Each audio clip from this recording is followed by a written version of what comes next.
We begin tonight with breaking news, a crucial vote for President Trump's so-called Big Beautiful Bill. The Senate holding a rare Saturday session going into the evening to advance the president's tax cuts and spending bill. Democrats now insisting that the bill be read aloud on the floor, which could take hours. President Trump putting the pressure on Republican lawmakers to get the measure to his desk by Independence Day, less than a week away. But the ultimate fate of the legislation is still in question, with some Republicans holding out over the price tag and proposed cuts to Medicaid. ABC's Jay O'Brien leads us off from Capitol Hill. Tonight, with President Trump's self-imposed 4th of July deadline looming, Senate Republicans sprinting to lock down enough support ahead of a key test vote on the president's so-called One Big Beautiful Bill.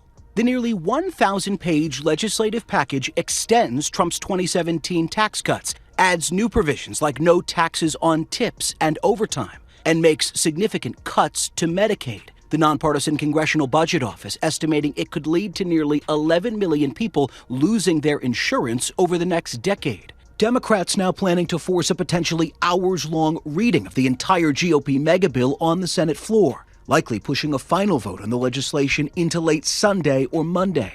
With a laundry list of campaign promises on the line, Trump staying in D.C. this weekend to push the bill through, taking a trio of senators golfing at his course in Virginia, and telling Republicans he wants the bill ready for his signature before July 4th. The president's very engaged. The president's been engaged this whole time. He's never not been engaged. Senators now working through the weekend, forced to rewrite key pieces of the legislation after some provisions were tossed out by the chamber's nonpartisan rule keeper.